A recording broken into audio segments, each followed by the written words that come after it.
ciidamada BSF ciidamada qaranka ay ku biireen isagana waa la qoraa kalkacaya laga qoraa haddana laascanood baaba furantay halkaas dadka aadi karaan halkaas ay aadaan wixii soko meelahan soko imaan karaan meelaha soko laga qoraayo dadka shacabka ee reer Puntland waa idin bishaaraynaya bishaaraan idin leh waxaan idinku bishaaraynayaa dawladda Puntland dagaal bay qaadaysaa dawladda Puntland dagaal gali mayso calmadow ilaa ay sifayso boosaaso ilaa iyo gaalkacay kuwaasoo laga sifaynayo horgallada calooshaqaystayaasha xasan kuwa uu lacagta siinayo ayaa laga daba jari doonaa lala xiri doono halsi lama geyn doono bal madaxa laga jari doonaa sidii saliid loo laayo kale ayaa loo laynayaa waana maalmaha soo socda ciidanka calmiskaad baana soo degaya ilaa boosaaso iyo ilaa gaalkacyo isku maalin lacagta la marinaya ku xisaabtama taas shacabka waxaan leeyahay diyaari garooba si aad ciidanka nadu garab istaagtaan oo xabadka fakada aad u soo qabataan u diyaari garooba ayahay bismillaahir rahmaanir rahiim waxaan rabaa inaan dul istaago galabta wixii ka dhacay aqalka sare shalay waan ka raaligelinayaa xalay inaan ka yara mashquulay wixii wax aan muddo badan kala talinayay hagardaamada dhibaatada Puntland duminta Mooryan abuurka ay ka shaqaynayeen Mooryaanta xamar fadhidahay oo ina macallin fiqi u yahay afhayeenka ayuu shalay qarxiyay ama shalay hadii alla ku rooyahay waa fashiliyay asaga fashiliyay waa dul istaagina marka waa dul istaagina halka inta barnaamij gelin waxa uga mahad celinayaa labada sanatar ee bahashan bashay fashiliyay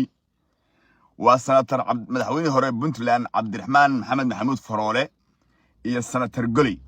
Allah idin karaamayaa leeyahay taariikhda ay xusi doonta taariikhda ayaa xusi doonta waxaan rabaa dul istaago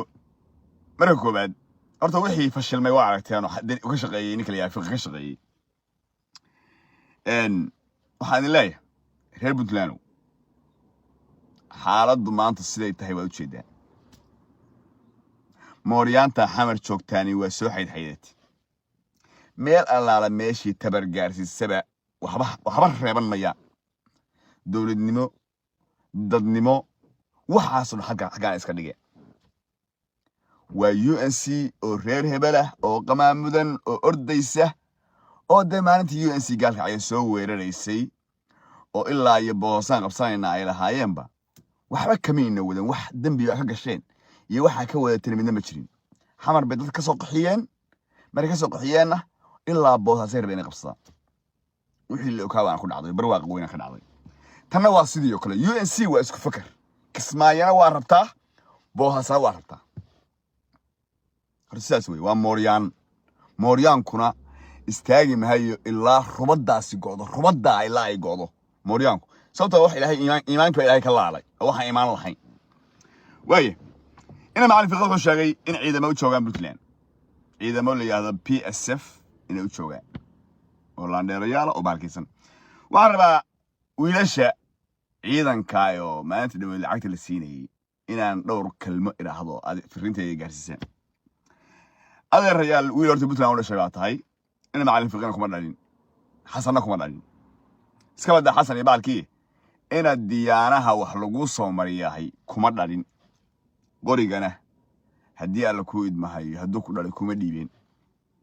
iyalkiisu meelaha ka bartaan meelaha jooga garanaysan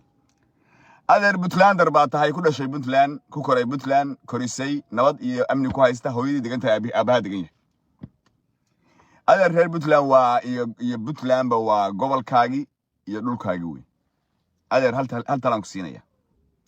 ama ina diyaana qoriga ku dhiibo xogaa lacag ku sii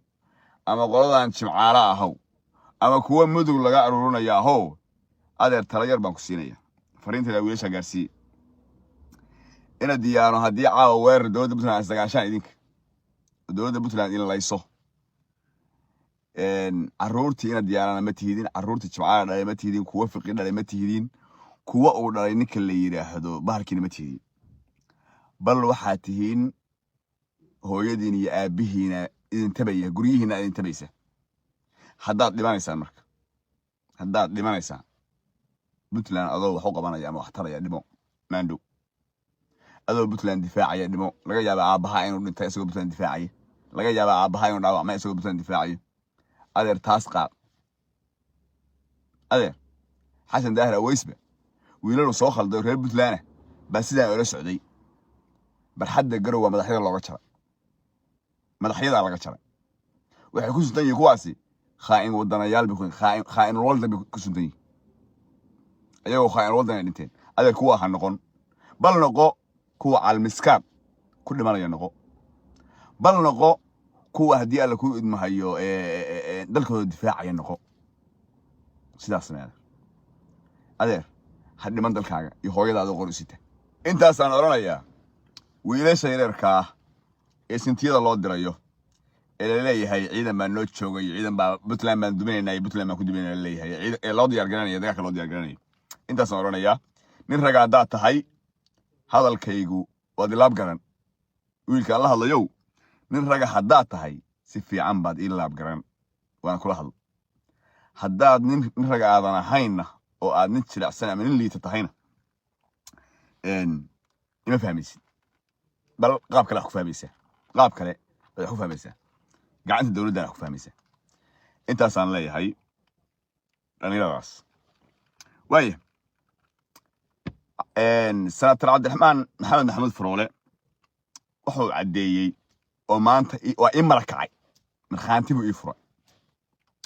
wuxuu caddeeyey waxaan hore idinkugu sheego ahayd dowladda qatar inay tahay argagixiso dowladda qatar inay nacab tahay in argagixiso lala dagaalamo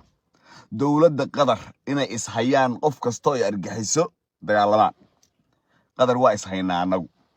waxa dacaayadda aeroboortka ka fudinayana waa qatar maxaan isku haynaa marka waxaan isku haynaa argagixisada inay koriso annaguna aan nahay argagixisa laayayaal waa kana cabdiraxmaan maxamed xanuun faroole madaxweynaha hore Puntland oo ka warramaya doorka qatar ku leedahay argagixisada ka dagaalanta calmadow madaxweyne soo dah aatum ninkii oran jiray 180 qof baa ku qoraa 180 qof oo dilay ay dileen ciidankaas iyo boosaaso waanu ka soo adkaanay calankii waa ka qaadanay baaburkii ogatay waa ka qaadanay buurtiina ka saaray xamar buu yimi dayniino soo lagu daaweyno dhabar ka jaban baleysay istiyaar ku yaala baanu mujaadis badan baan qabnay daynan loo joogay dabadeedna magaaladu galay madaxweyne xasan baa qadarka cusubtay inay qaataan halka geeyo xoolahaas qadar baa ku leedahay ninka daqar wala xirfan macaamiisha baan falay nooga soo qaaday 180 qof baa naga maqan iyo wixii laga baxay iyo wixii xoolo laga galay xoolihii dadku meeshu aaday meesha laga soo diray dadku aaday halkaas xiriirkiisu jiray halkaas uu jiray saas aanu ku ogaa bis meel kale jiray wixii kale oo inaga in la dirsan qofba dawladdu ku xiriirsan yahay mar haddaad adu aadan tabar lahayn oo lugahaaga isku taagi karin oo qolo isku tiirisid qoladaas aad isku tiirisid qolada ka soo horjeeda marka wixii adiga ka hoos jeeda gacanteeda ilaa inagu aynu isku filaano inagu waxayna dhixnaan xallino oo dhibaatada waxaynu isku haysano naanaysooyinka iyo ninba meesha doona iska aadayaan xallino sidaas aynu ku dhex jirayaa ilaa dalkeena oo gacanta ka baxo horta waxa kacooy baxooy eelaboorka boosada ku hayo waa dowladda qadarna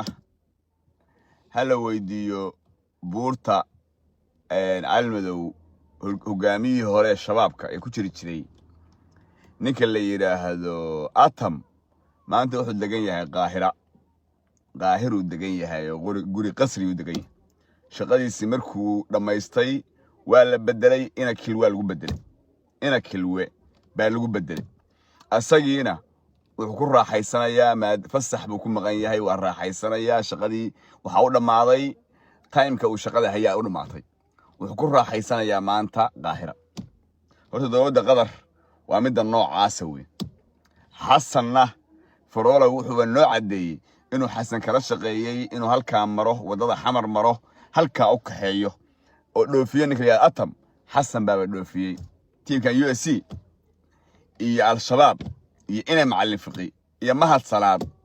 iyo ninka la yiraahdo xasan horta waa wax isla weyn maanta siday u ama bixiyeen ninka la yiraahdo atamna bay biri kaba ka tukadee iyo caadeeran loo bixinayo isweeyaan qadar baana meesha ku haysa dowladdaasi horta dowladda yarta ee daciifka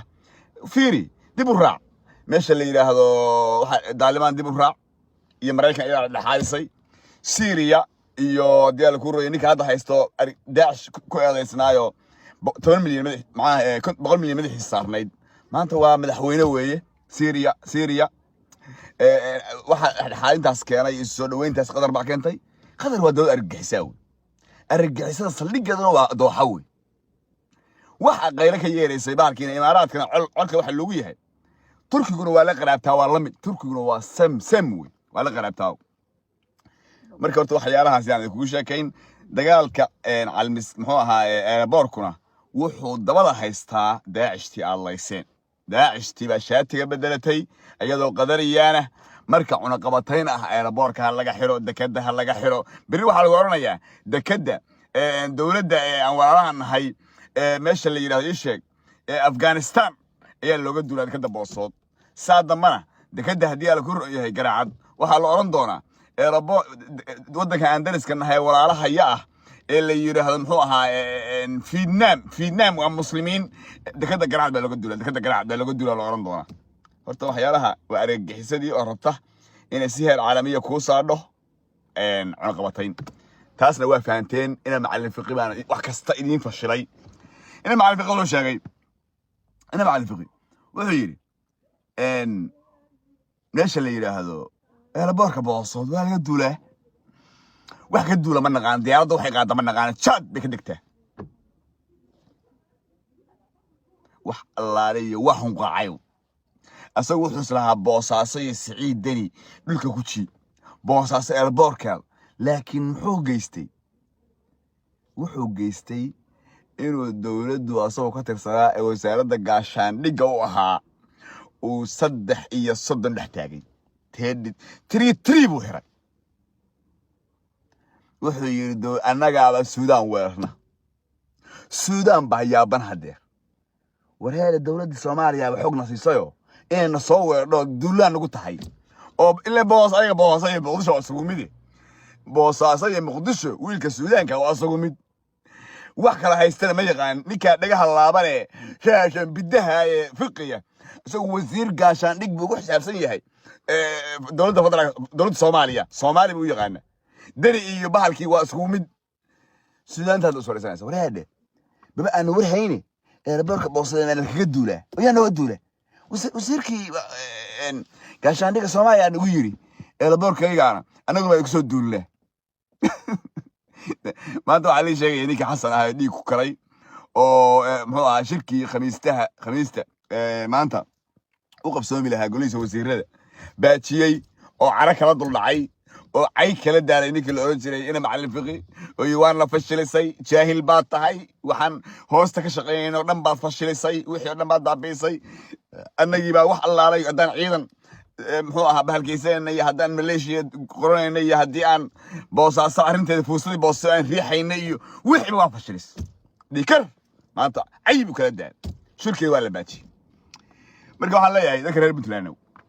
waxba ku jira ku sii fogaan may dadka reer Puntland hal baan leeyahay waxaan leeyahay diyaar garoobe diyaar garoobe waxa ku soo qaadaya karti xasan ku soo weeraro ama ciidan idin soo haysta male laakiin calool shaqayste Puntland u dhashay ba xogaa lacag la siinay sida hadda aragtaan oo fashilantayba waxa la rabaa dawladdu oo diyaar garowday madaxyada in laga jaro baa lagu diyaar garoob waxba ka qarin mayo ilaa fiqiga wax ma qarinay annaga idin sheegaya dawladda Puntland waa diyaar garowday calool shaqaystayaasha xasan adeegsanayo madaxyada in laga jaro bay dawladdaas u diyaar garowday waxa la ka rabaa shacabku inay garab istaagaan dawladooda inay gacan ku siiyaan inay kan fakado guri gala inay soo qabtaan dawladda u keenaan baa rabaa hatta in la xiro oo xabsiga la geeyo dawladdu kuma tirsan dawladdu wax ku shatay in la dabar jaro oo waxaan sidii saliid oo kale sidii kuwii saliid loo dabar jaray sidaas oo kale in loo dabar jaray dawladdu go'aan ku gaadhay ana hadda sirta inay siinaya sida macallin fiqi sirta idin siiya xasan baana idin siinaya dawladdu waxay go'aan ku gaadhay in la dabar jaro calool shaqaystayaasha daaquudka ah ee Xasan Wabiir kabaqaadka waa ee Puntland inay dumiyaan loo adeegsanayo waa garanaysaa cid yihiin in la bireeyo madaxa laga wada jaro ayaa go'aan lagu gaaray dadka shacabka waxa laga rabaa hadii mid kamid ah fakado oo gurigaaga ku dhuunto inaad soo sheegtid baa laga rabaa ciidankaana hadda bishaan 15 wixii loo gaaro daacish waa la soo afjaray ciidankii baa soo degaya wiil horor soo degaya boosaaso iyo afka gaalkacyood inta u dhaxaysaay qof horgala hal qof oo horgala kuma noolaan doono ana hadda idin leh waa bishaaraynaya leh qof horgala boosaaso ilaa afka gaalkacyood kuma noolaan doono hatta waxaan kugu bishaaraynaya la xiri mayo madaxa hore looga jaraya madaxa laga jaraya dawladda dagaalka calmadow aadi mayso ilaa ay gudaha ka dhamayso horgalada taana idin bishaaraynaya dadka shacabka waxaan idinka rabaa in aad dawladda garab istaagtaan wixii maalintii xabadaasi bilaabato dhumanayo aragtaan inaad soo qabataan intaasaan idin leeyahay wax hadda idin qarsoon ma jiraan wax kasta waad kala ogaateen dalka difaaciisa ha loo istaago Puntland cid wax u dhima ka dhaa ma jirto Puntland waa jiri jirtay Puntland duulaan kastoo lagu soo qaado argagixiso ama qabiilaysan ee UNC waanu ka adkaan jirnay kuwii shalay baynu nahay ku talagala waa idin salaamaya